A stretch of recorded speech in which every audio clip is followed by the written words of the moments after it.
વિદ્યાર્થીઓ, આજે આપણે જીવવિજ્ઞાન પ્રકરણ 14 વનસ્પતિઓમાં શ્વસનનો આગળ અભ્યાસ કરીશું. તો આજે આપણે જોઈએ શ્વસનમાં TCA સાયકલ એટલે કે try carboxylic acid cycle, try carboxylic acid ચક્ર, અથવા એને આપણે કહીએ છીએ ટૂંકમાં TCA સાયકલ અથવા ચક્ર. TCA ચક્રનો પ્રારંભ એસિટાઇલ સમૂહની ઓક્ઝેલો એસિટિક એસિડ એટલે એને ટૂંકમાં લખીએ છીએ OAA ઓક્ઝેલો એસિટિક એસિડ અને પાણી સાથે સંગઠિત થવાથી સાઇટ્રિક એસિડના નિર્માણ સાથે શરૂ થાય છે. આ પ્રક્રિયા સાઇટ્રેટ સિન્થેટેઝ ઉત્સેચક દ્વારા થાય છે અને કોએન્ઝાઇમ એના એક અણુનું ને મુક્ત કરે છે. હવે સાઇટ્રેટનું આઇસોસાઇટ્રેટમાં સમઘટતાકરણ એટલે કે આઇસોમરાઇઝેશન દ્વારા રૂપાંતર થાય છે. આ પ્રક્રિયા સળંગ ડીકાર્બોક્સિલેશનના તબક્કાઓ દ્વારા આગળ વધે છે, જે આલ્ફા કીટોગ્લુટારિક એસિડ અને તે પછી સક્સિનાઇલ કોએન્ઝાઇમ એનું નિર્માણ કરે છે. સક્સિનાઇલ કોએન્ઝાઇમ એ ઓક્ઝેલો એસિટિક એસિડમાં ઓક્સિડેશન પામે છે.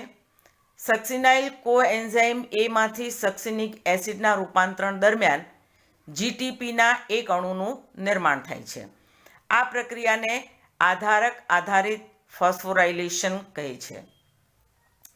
આ યુગ્મ પ્રક્રિયાઓમાં જીટીપી એ જીડીપીમાં રૂપાંતર પામી છે અને એડીપીનું એટીપીમાં રૂપાંતર કરે છે. ત્યાર પછી ચક્રમાં 3 સ્થાને એવા છે જેમાં NADનું NADH પ્લસ H પ્લસમાં રિડક્શન થાય છે અને એક સ્થાને FAD+નું FADH2માં રિડક્શન થાય છે. TCA ચક્ર દ્વારા એસિટાઇલ કોએન્ઝાઇમ એના ઉત્સેચકીય એસિડનું નિરંતર ઓક્સિડેશન માટે ઓક્ઝેલો એસિટેટના પુનઃનિર્માણની આવશ્યકતા હોય છે, જે આ ચક્રનો પ્રારંભ ઘટક છે.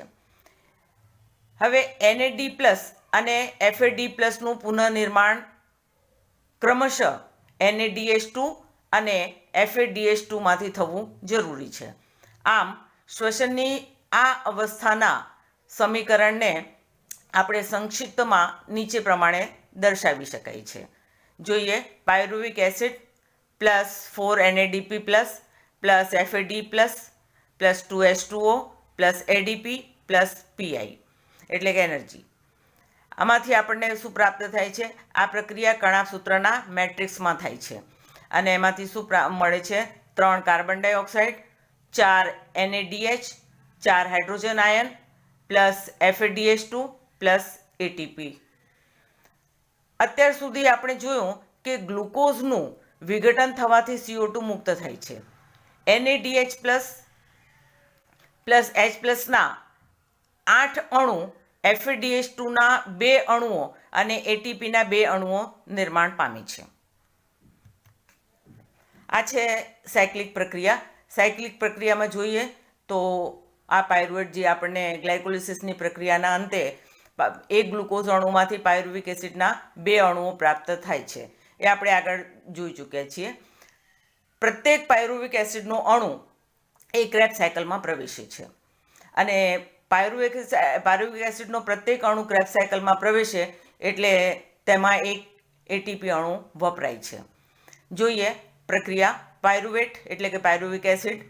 પાયરુવિક એસિડ જે છે એ કોએન્ઝાઇમ એ, પાયરુવિક એસિડ એ 3 કાર્બન સંયોજન છે. કોએન્ઝાઇમ એની હાજરીમાં તે એસિટાઇલ કોએન્ઝાઇમ એમાં ફેરવાય છે.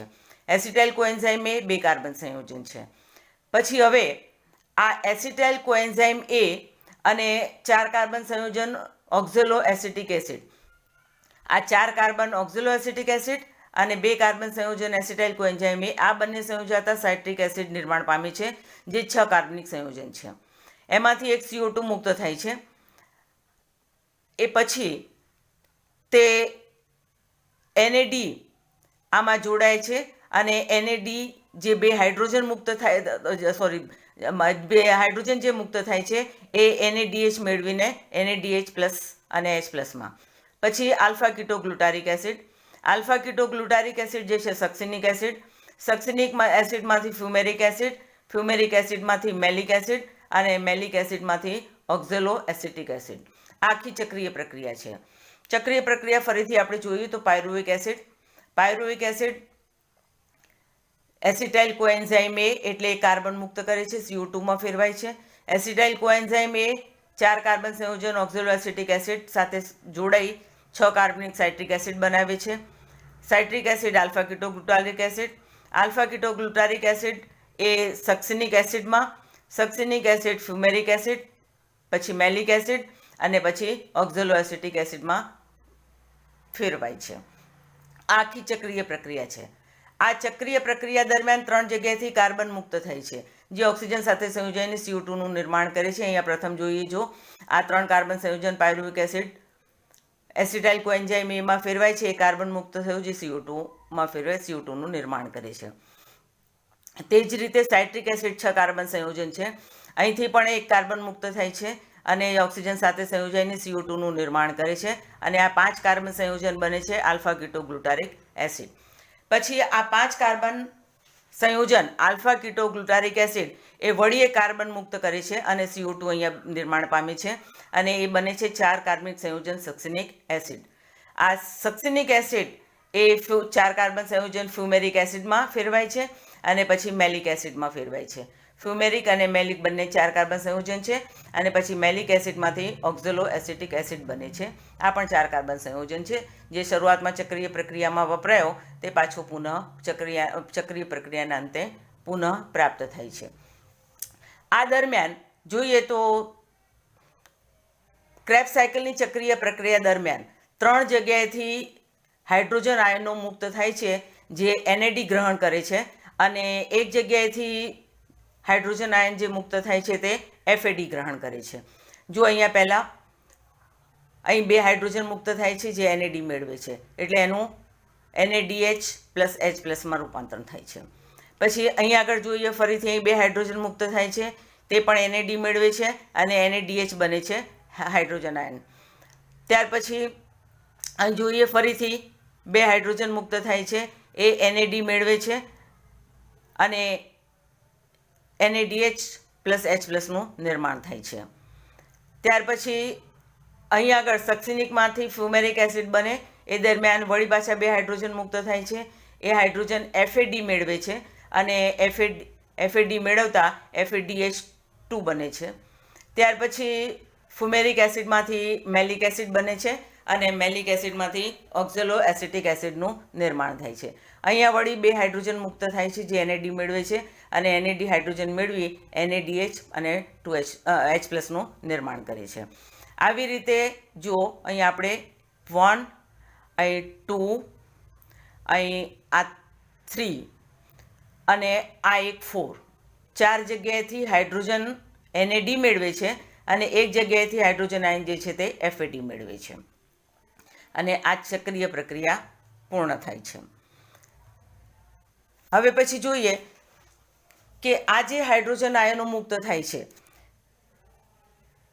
તે NAD એટલે કે હાઇડ્રોજન NAD અથવા FAD હાઇડ્રોજન ગ્રાહકો મેળવે છે અને ઇલેક્ટ્રોન મુક્ત થાય છે તે ઇલેક્ટ્રોન પરિવહન તંત્ર અને ઓક્સિડેટિવ ફોસ્ફોરાયલેશનની પ્રક્રિયા દ્વારા ATP અણુઓનું સંશ્લેષણ કરે છે. તો જોઈએ ઇલેક્ટ્રોન પરિવહન તંત્ર અને ઓક્સિડેટિવ ફોસ્ફોરાયલેશન. આ પ્રક્રિયાને આપણે જોઈએ તો શ્વસન પ્રક્રિયાના આ તબક્કામાં NADH+ હાઇડ્રોજન આયન અને FADH2માં સંચય પામેલ ઉર્જા મુક્ત થાય છે તેમજ ઉપયોગમાં લેવાય છે. આ ત્યારે શક્ય બને છે કે જ્યારે તેઓનું ઓક્સિડેશન ઇલેક્ટ્રોન પરિવહન તંત્ર દ્વારા થાય છે. ઇલેક્ટ્રોન પરિવહન તંત્ર જેને આપણે ટૂંકમાં ETS એટલે કે ઇલેક્ટ્રોન ટ્રાન્સપોર્ટ સિસ્ટમ કહે છે. ઇલેક્ટ્રોન પરિવહન તંત્ર દ્વારા H2O ના નિર્માણ માટે O2 ને પ્રાપ્ત થાય છે. ચયાપચય પરિપથ જેમાં ઇલેક્ટ્રોન એક વાહકથી અન્ય વાહક તરફ વહન પામે છે. તેને ઇલેક્ટ્રોન પરિવહન તંત્ર એટલે કે ETS કહે છે. આ પથ કણાભ સૂત્રના અંતઃપટલમાં થાય છે. કણાભ સૂત્રના આધારકમાં TCA ચક્ર દરમિયાન NADH થી નિર્માણ પામતા ઇલેક્ટ્રોન ઉત્સેચક NADH ડિહાઇડ્રોજિનેઝ સંકુલ 1 દ્વારા ઓક્સિડાઇઝ થાય છે. ત્યારબાદ ઇલેક્ટ્રોન અંતઃપટલમાં આવેલા યુબિક્વિનોન UQ તરફ સ્થળાંતરિત થાય છે. યુબિક્વિનોન FADH2 સંકુલ 2ના રિડક્શન દ્વારા તેટલા જ ઇલેક્ટ્રોન પ્રાપ્ત કરે છે જે સાઇટ્રિક એસિડ ચક્રમાં સક્સિનિક એસિડના ઓક્સિડેશન દરમિયાન ઉત્પન્ન થતા હોય છે.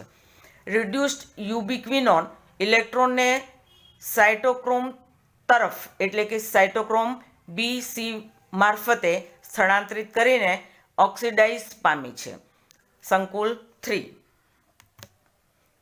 અને સાયટોક્રોમ C એક નાનો પ્રોટીન છે જે અંતઃપટલની બાહ્ય સપાટી પર જોડાયેલ હોય છે, જે ઇલેક્ટ્રોનને સંકુલ 3 અને 4 વચ્ચે સ્થળાંતરિત કરાવનાર ગતિશીલ વાહકના રૂપમાં કાર્ય કરે છે.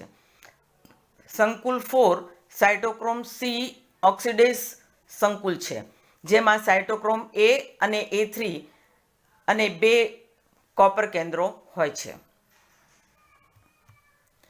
આ આખી ઇલેક્ટ્રોન ટ્રાન્સપોર્ટ સિસ્ટમ એટલે કે ઇલેક્ટ્રોન પરિવહન તંત્રનો ચાર્ટ છે. જુઓ અહીં આગળ આ જે દર્શાવ્યું છે એ કણાભ સૂત્રનો અંતઃપટલનો ભાગ છે. આ કણાભ સૂત્રનો આ જે છે કણાભ સૂત્રનો અંતઃપટલનો ભાગ, આ મધ્યનો ભાગ, આ આખો જે છે કણાભ સૂત્રનો અંતઃપટલનો ભાગ છે. અને આની આ તરફ જે છે એ આંતરપટલીય અવકાશ છે. આ બહારનો ભાગ આંતરપટલીય અવકાશ, અને આ તરફનો જે ભાગ છે તે આધારક છે. આ આધારક ભાગ છે. હવે જોઈએ કે અહીં આધારકમાં આ NADH+H+ અહીં હાઇડ્રોજન મુક્ત થાય છે અને NAD છૂટું પડે છે. આ જે હાઇડ્રોજન મુક્ત થાય છે, આ હાઇડ્રોજન મુક્ત થઈને કણાભ સૂત્રીય અંતઃપટલમાંથી આંતરપટલીય અવકાશમાં આવે છે.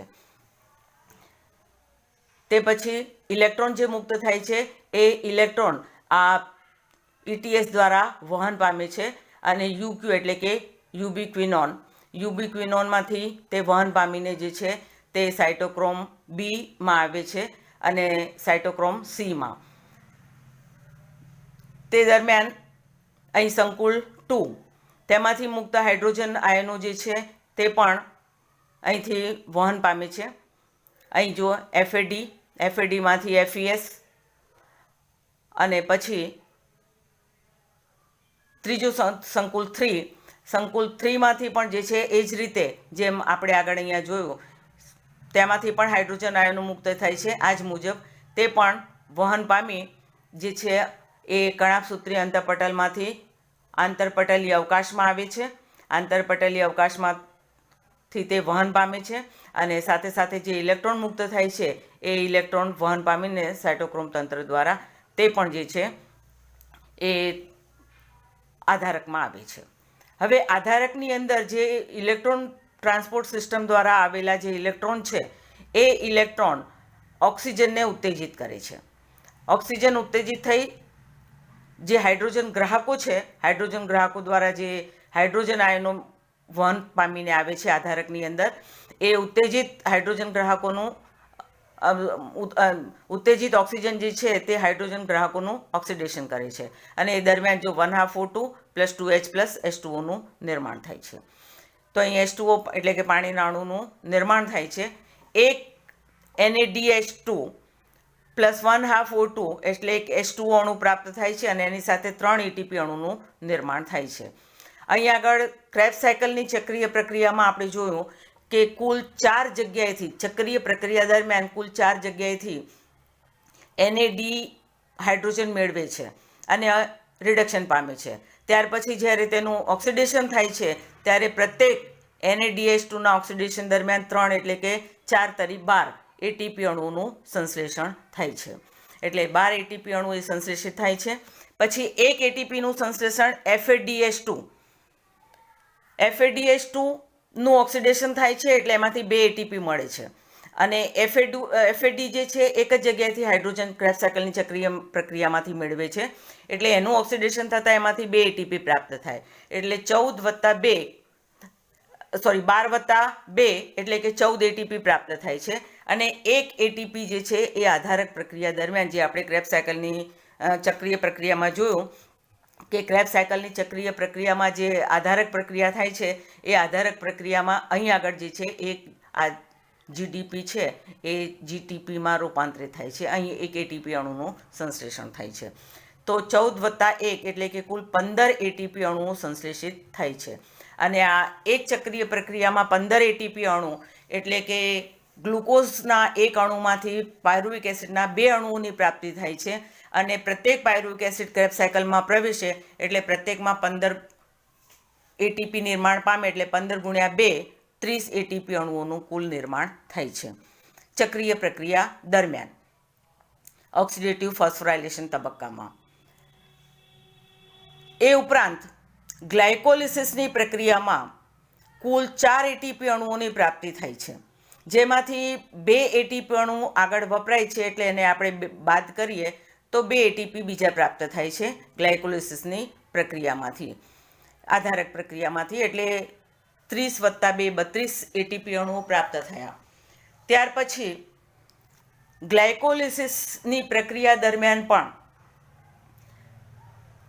ફ્રુક્ટોઝ 1,6 બાયફોસ્ફેટ એ 3 કાર્બન ધરાવતા 2 સંયોજનોમાં વિઘટિત થાય છે અને એ પછી એમાંથી 3 એ દરમિયાન એમાંથી જે છે 2 હાઇડ્રોજન આયન મુક્ત થાય છે.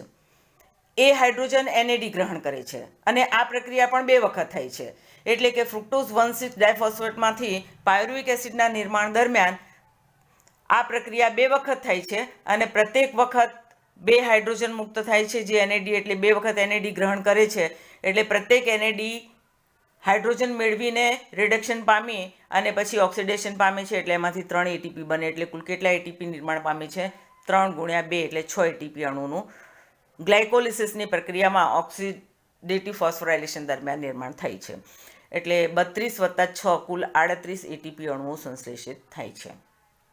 જેમાં આગળ આપણે જોયું કે ક્રેબ્સ સાયકલની પ્રક્રિયામાં પાયરુવિક એસિડ અણુ જેવો પ્રવેશે એટલે એક એટીપી ત્યાં વપરાય છે અને આ પ્રક્રિયા પણ 2 વખત થાય છે.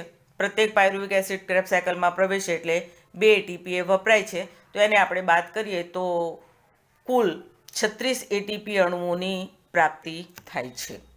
આમ ફરીથી આપણે એટીપી અણુઓની ગણતરીની વાત કરીએ તો ક્રેબ્સ સાયકલની ચક્રીય પ્રક્રિયા દરમિયાન કુલ 4 સ્થાનેથી NAD અણુઓ હાઇડ્રોજન મેળવી અને ઓક્સિડેશન પામે છે એટલે પ્રત્યેકમાંથી 3 એટીપી અણુ એટલે 4 × 3 એટલે 4 × 12 એટીપી અણુઓનું કુલ સંશ્લેષણ થાય છે.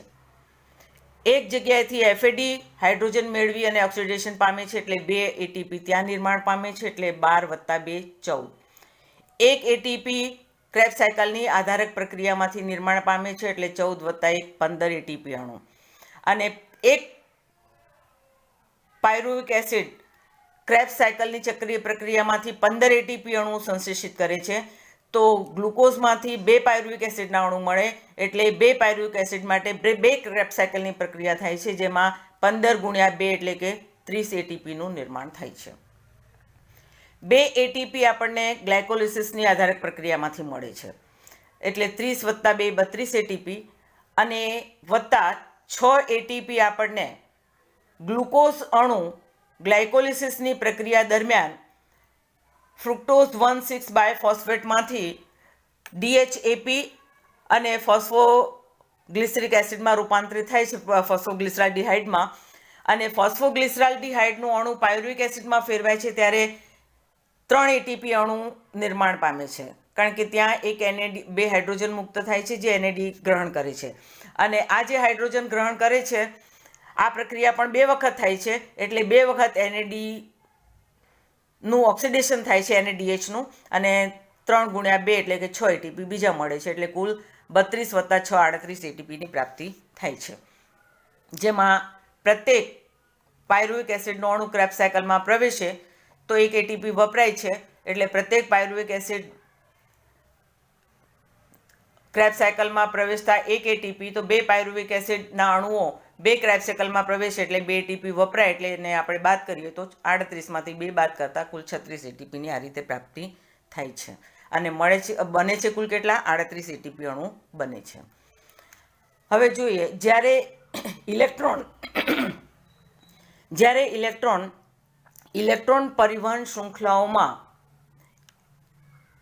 એક વાહકથી બીજા વાહક સુધી સંકુલ 1 થી સંકુલ 4 દ્વારા પસાર થાય છે ત્યારે તેઓ એટીપી સિન્થેટેઝ સંકુલ 5 થી યુગ્મિત થઈને એડીપી તેમજ અકાર્બનિક ફોસ્ફેટ પીઆઈ દ્વારા એટીપીનું નિર્માણ કરે છે.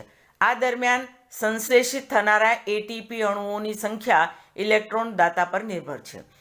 NADHના એક અણુનું ઓક્સિડેશન થતાં એટીપીના 3 અણુઓનું નિર્માણ થાય છે, જે આપણે આગળ ચર્ચા કરી ચૂક્યા છીએ. જ્યારે FADH2ના એક અણુમાંથી એટીપીના 2 અણુ બને છે. શ્વસનની જારક પ્રક્રિયા ઓક્સિજનની હાજરીમાં જ પૂરી થાય છે. પ્રક્રિયાના અંતિમ ચરણમાં ઓક્સિજનની ભૂમિકા સીમિત છે, પણ ઓક્સિજનની હાજરી અતિ આવશ્યક હોય છે, કારણ કે આ સમગ્ર તંત્ર H2 એટલે કે હાઇડ્રોજન મુક્ત કરી સમગ્ર પ્રક્રિયાને સંચાલિત કરે છે. ઓક્સિજન અંતિમ હાઇડ્રોજન ગ્રાહકના સ્વરૂપમાં કાર્ય કરે છે.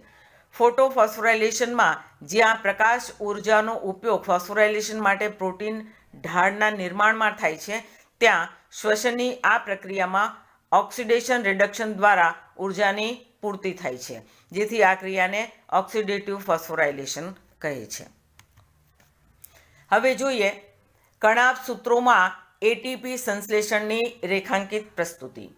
જોઈએ, કણાભ સૂત્રમાં એટીપી અણુનો આપણે પ્રકાશ સંશ્લેષણની પ્રક્રિયામાં કેમિઓસ્મોટિક સિદ્ધાંત આપણે ભણી ચૂક્યા છીએ. તે જ રીતે આમાં પણ જે છે એ એટીપી અણુનું સંશ્લેષણ કઈ રીતે થાય છે એને આપણે આ ચાર્ટ દ્વારા સમજાવી શકાય છે. તો જુઓ, આ બહારની તરફ છે, બહારની બાજુ છે, અને આ જે છે કણાભસૂત્રીય અંતઃપટલ છે. આ કણાભસૂત્રીય અંતઃપટલ છે અને આ બહારની બાજુ છે, અને આ જે છે તે આધારક ભાગ છે. આ આધારક ભાગ છે. હવે જુઓ કે આની સાથે સંકળાયેલ અંતઃપટલ સાથે આ જે છે એટીપી સિન્થેટેઝ ઉત્સેચક, જેમાં 2 ઘટકો હોય છે, F0 અને F1. F0 ઘટક જે છે એ કણાભસૂત્રીય અંતઃપટલની અંદર સમાવિષ્ટ છે અને F1 ઘટક જે છે એ આધારક તરફ આવેલો છે. એટલે અહીંયાથી 2 હાઇડ્રોજન આયનો જે છે એ બહારની બાજુએથી કણાભસૂત્રીય અંતઃપટલ એટલે કે F0માં થઈને F1 દ્વારા આધારક તરફ આવે છે. એ દરમિયાન શક્તિ ઉત્સર્જિત થાય છે અને એ જે શક્તિ ઉત્સર્જિત થાય છે એ એડીપી અણુઓ મેળવીને અહીં એટીપી અણુનું સંશ્લેષણ કરે છે. આ રીતે એટીપી અણુઓનું નિર્માણ થાય છે. હવે જોઈએ, પટલ સાથે સંકળાયેલ એટીપી સંશ્લેષણની ક્રિયાવિધિનો આપણે અભ્યાસ આગળ કરી ચૂક્યા છીએ, જેમ કે પ્રકરણ 3માં રસાયણશાસ્ત્ર સિદ્ધાંત દ્વારા જોયું. ઇલેક્ટ્રોન પરિવહન તંત્ર દ્વારા મુક્ત ઉર્જાનો ઉપયોગ એટીપી સિન્થેટેઝ એટલે કે સંકુલ 5ની મદદથી એટીપીના સંશ્લેષણમાં થાય છે. આ સંકુલ 2 મુખ્ય ઘટક F0 તેમજ F1 થી બનેલા છે. આ જુઓ, F0 અને F1 આ 2 ઘટકો છે એટીપી સિન્થેટેઝના. ત્યાર પછી જોઈએ, F1 શીર્ષ પ્રદેશની રચના પરિધીય પટલમય પ્રોટીન સંકુલ બનેલી છે, જ્યાં અકાર્બનિક ફોસ્ફેટ અને એડીપીમાંથી એટીપીનું સંશ્લેષણ થાય છે. આગળ આપણે ભણી ચૂક્યા છીએ એ પ્રમાણે. F0 એ અંતર્ગત કલા પ્રોટીન સંકુલ છે, જે ચેનલ બનાવે છે, જેના દ્વારા પ્રોટોન આંતરિક પટલને પાર કરે છે. ચેનલ દ્વારા પ્રોટોન પસાર થવાથી એટીપીના ઉત્પાદન માટે F1 ઘટકની ઉત્સેચકી સપાટી સાથે જોડાવવામાં આવે છે. ઇલેક્ટ્રોન પ્રોટોન કેમિકલ જોડાણના ફળ સ્વરૂપે 2 હાઇડ્રોજન આયન આંતરપટલીય અવકાશમાંથી F0માં થઈને કણાભ સૂત્રના મેટ્રિક્સ તરફ ગતિ કરે છે, જેથી એક એટીપીનું સંશ્લેષણ થાય છે, જે આપણે ચાર્ટમાં જોયું. હવે જોઈએ શ્વસન સંતુલન ચાર્ટ. પ્રત્યેક ઓક્સિડાઇઝ ગ્લુકોઝ અણુથી નિર્માણ થનાર વાસ્તવિક એટીપીની ગણતરી કરવી હવે સંભવિત છે, પરંતુ વાસ્તવમાં આ એક સૈદ્ધાંતિક અભ્યાસ જ છે. આ ગણતરી કેટલી નિશ્ચિત કલ્પનાઓને આધારે જ કરી શકાય છે. આ એક ક્રમિક સુવ્યવસ્થિત ક્રિયાત્મક પરિપથ છે, જેમાં એક ક્રિયાસ્થાનથી બીજા ક્રિયાસ્થાનનું નિર્માણ થાય છે, જેમાં ગ્લાયકોલિસિસથી શરૂ થઈને ટીસીએ ચક્ર અને ઇટીએસ પરિપથ એક પછી એક થાય છે. ગ્લાયકોલિસિસમાં સંશ્લેષિત NADH ઘણા સૂત્રોમાં આવે છે, જ્યાં તેનું ઓક્સિડેટિવ ફોસ્ફોરાયલેશન થાય છે. પરિપથનો કોઈ પણ મધ્યવર્તી ઘટક બીજા સંયોજનના નિર્માણમાં ભાગ લેતો નથી. શ્વસનમાં માત્ર ગ્લુકોઝનો જ ઉપયોગ થાય છે, જેથી બીજા વૈકલ્પિક પ્રક્રિયકો પથમાં કોઈ પણ મધ્યવર્તી તબક્કામાં પ્રવેશ કરતા નથી.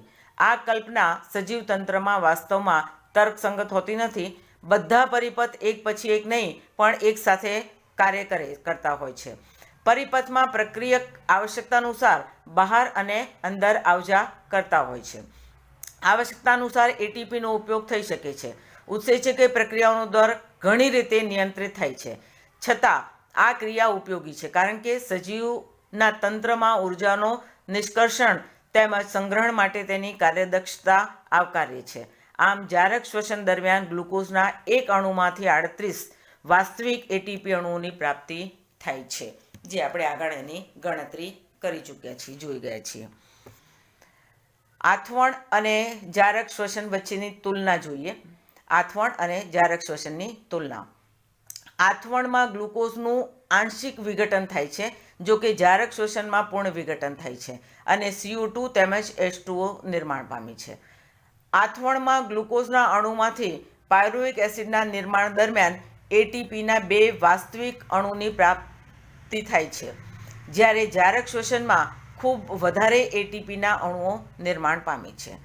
આથવણમાં NADHનું NAD+ ઓક્સિડાઇઝ થવું તે મંદ પ્રક્રિયા છે, જ્યારે જારક શ્વસનમાં આ પ્રક્રિયા તીવ્ર ગતિથી થાય છે.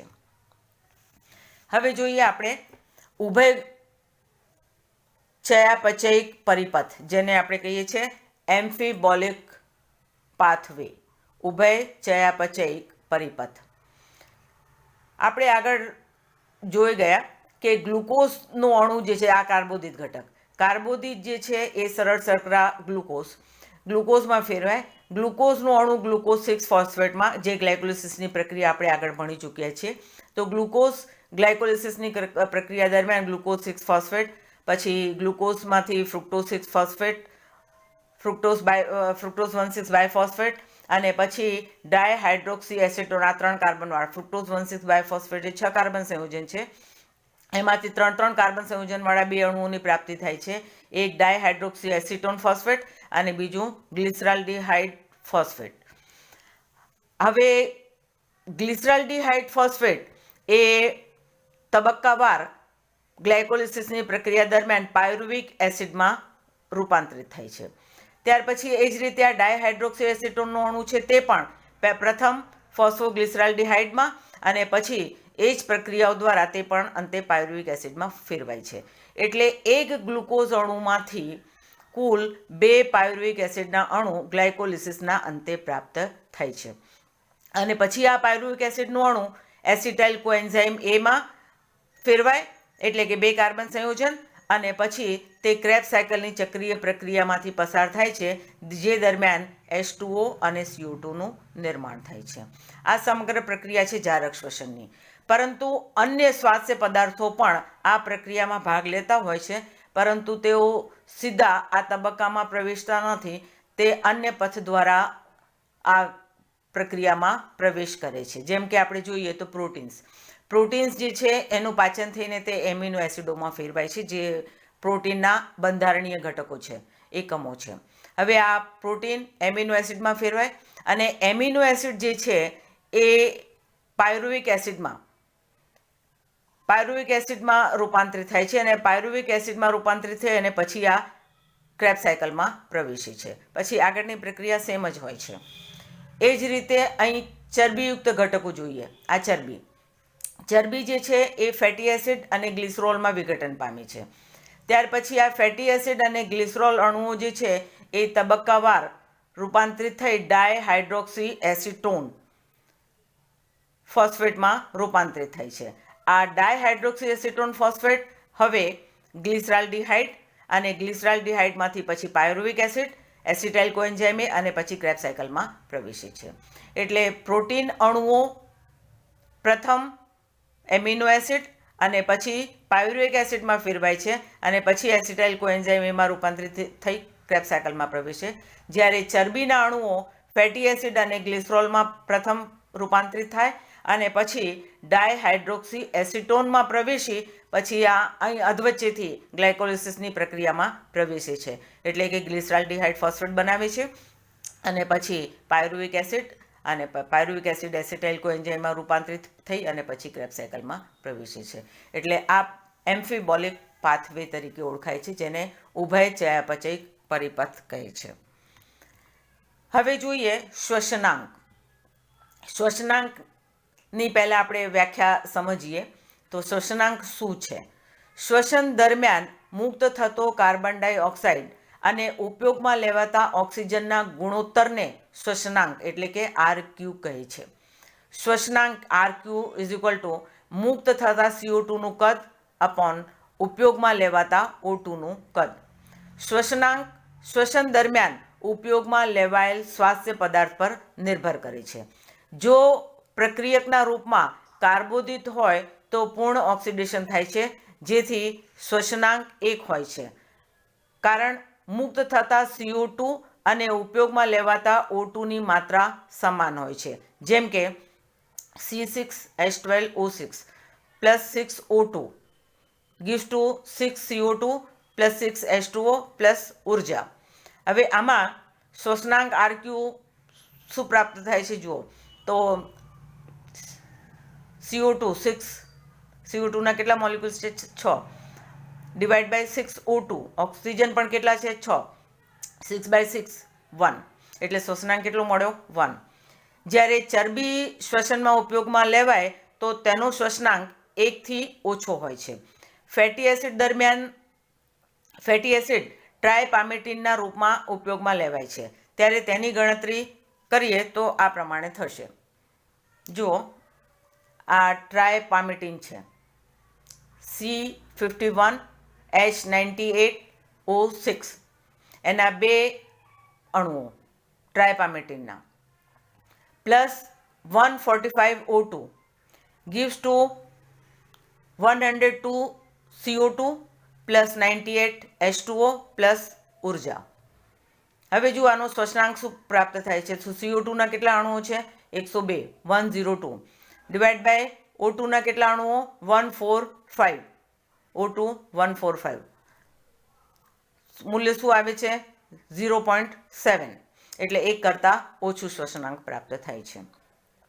જ્યારે પ્રોટીન સ્વાસ્થ્ય પદાર્થના રૂપમાં લેવાય ત્યારે તેના શ્વસનાંકનો ગુણોત્તર લગભગ 0.9 થાય છે એટલે એ પણ 1 કરતાં ઓછો હોય છે. સજીવોમાં સ્વાસ્થ્ય પદાર્થ મોટે ભાગે 1 કરતાં વધારે હોય છે, પરંતુ શુદ્ધ પ્રોટીન તેમજ ચરબી સ્વાસ્થ્ય પદાર્થ તરીકે ક્યારેય ઉપયોગમાં આવતા નથી.